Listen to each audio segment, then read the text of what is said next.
Oke, selamat pagi anak-anak ibu semuanya. Nah, hari ini kita sudah memasuki proses pembelajaran kita di semester yang baru atau di semester 2 gitu. Nah, jadi materi pertama yang akan kita bahas yaitu tentang pewarisan sifat atau hereditas yang ada di bab 3 gitu. Jadi, harapan ibu kalian bisa melihat video ini sampai akhir untuk memahami materi tentang pewarisan sifat. Oke, sebelum kita mengkaji lebih dalam ya, kita perhatikan dulu sebentar gambar foto keluarga yang ada di slide ini. Nah, jadi di slide ini bisa kita lihat gambar sepasang orang tua dengan 5 orang anak ya, di mana 3 perempuan dan 2 laki-laki.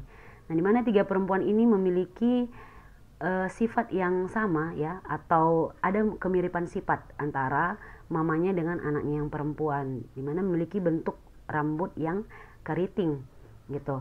Nah, kemudian dari sang ayah juga ya memiliki atau memiliki sifat yang hampir sama dengan kedua anak laki-lakinya, di mana dua anak laki-laki ini memiliki warna rambut yang hampir sama dengan warna rambut dari sang ayah gitu.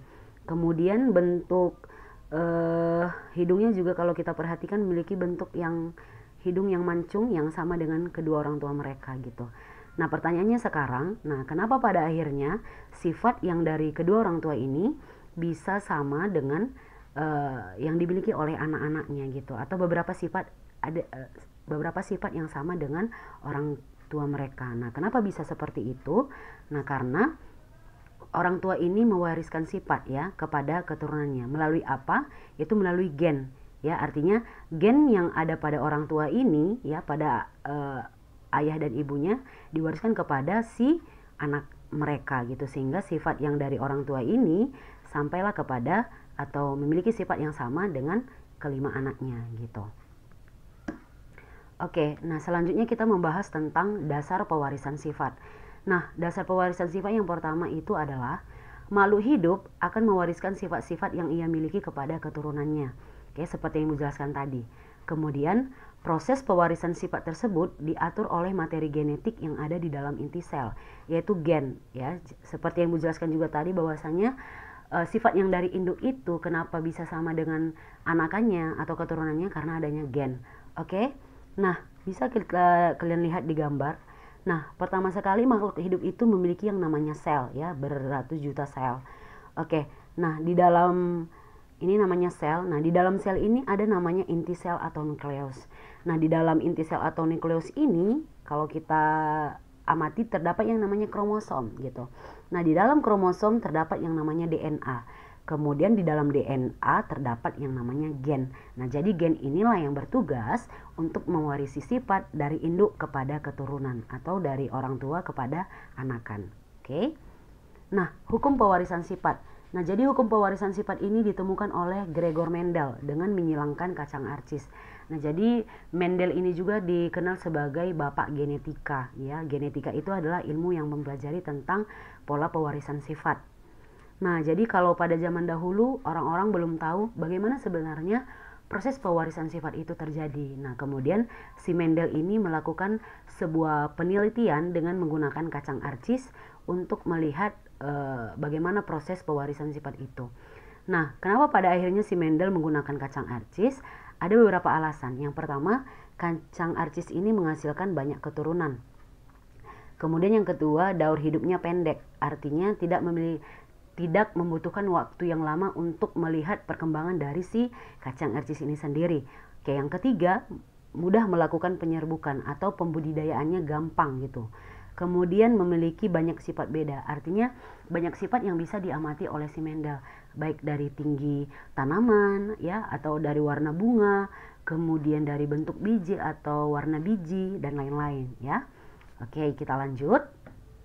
Nah, jadi dari hasil penelitian yang dilakukan oleh si Mendel ini, dia menemukan 2 hukum Mendel. Oke, jadi kita mengenal sekarang 2 hukum Mendel. Yang pertama namanya adalah hukum 1 Mendel atau hukum segregasi. Nah, jadi bunyinya adalah pada waktu pembentukan gamet terjadi segregasi atau pemisahan alel-alel suatu gen secara bebas dari diploid menjadi haploid. Nah, bisa kamu tambahi ya, menjadi haploid maksudnya di sini. Nah, jadi nanti hukum 1 Mendel ini berlaku pada persilangan monohibrid. Nah, nanti ini juga kita kerjakan ya. melakukan persilangan monohibrid. Nah, kemudian hukum yang kedua itu adalah hukum dua Mendel atau dikenal dengan hukum asortasi. Nah, bunyinya pada waktu pembentukan gamet, alel-alel berbeda yang telah bersegregasi atau yang telah berpisah akan bergabung secara bebas membentuk genotip dengan kombinasi alel yang berbeda. Nah, jadi nanti hukum dua Mendel ini berlaku pada persilangan dihibrid atau persilangan dua sifat beda. Tadi kalau monohibrid dia persilangan satu sifat beda. Ini juga nanti persilangan dihibrid akan kita kerjakan. Oke? Nah, sebelum kita melakukan yang namanya persilangan, kita harus tahu dulu nih istilah-istilah yang sering digunakan dalam dunia persilangan. Oke, yang pertama ada namanya parental atau disimbolkan dengan P. Nah, itu maksudnya adalah orang tua atau induk. Kemudian ada filial atau disimbolkan dengan F, itu adalah anakan atau keturunan yang dihasilkan. Kemudian ada namanya dominan. Dominan ini maksudnya adalah sifat yang menutupi sifat resesif atau sifat yang lebih kuat gitu ya. Ditulis dengan huruf kapital atau huruf besar. Kemudian ada sifat resesif ya, sifat yang tertutupi oleh sifat dominan. Nah, ditulis dengan huruf kecil. Kemudian ada namanya genotip. Genotip ini merupakan sifat yang tidak nampak. Nah, biasanya nanti dilambangkan dengan huruf. Itu misalnya M besar, M besar, M besar, M kecil, atau M kecil, M kecil. Kemudian ada namanya fenotip. Nah, fenotip itu adalah sifat yang nampak ya. Dia nanti sifat yang bisa diamati langsung oleh mata kita. Contohnya kalau pada tumbuhan warna bunga, bentuk biji, tinggi tanaman. Nah, contohnya kalau pada manusia itu bisa kita lihat dari warna rambut, bentuk rambut, kemudian warna kulit, ya, warna mata, itu adalah contoh dari fenotip. Nah, kemudian ada namanya homozigot. Nah, homozigot ini adalah pasangan alel sejenis. Alel itu adalah pasangan gen ya. Oke, nah jadi bisa disimbolkan dengan A besar, A besar, A kecil, A kecil. Artinya homo itu sama gitu ya. Sedangkan kalau dia heterozigot, pasangan alel tak sejenis. Misalnya A besar dengan A kecil, misalnya dengan B besar dengan B kecil, itu adalah contoh dari heterozigot. Oke, yang pertama kita kerjakan adalah persilangan monohibrid atau persilangan dengan satu sifat beda. Nah, di mana persilangan monohibrid ini terdiri dari dua jenis. Ada namanya persilangan dominan penuh. Nah, persilangan dominan penuh yaitu jika monohibrid dominan disilangkan, maka gen yang dominan akan menutupi sifat yang resesif dalam keadaan heterozigot.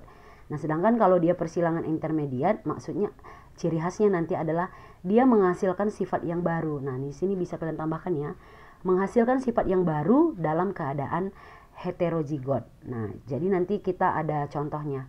Oke. Nah, sekarang kita melihat contoh dari persilangan monohibrid baik dia dominan penuh ataupun persilangan intermediat.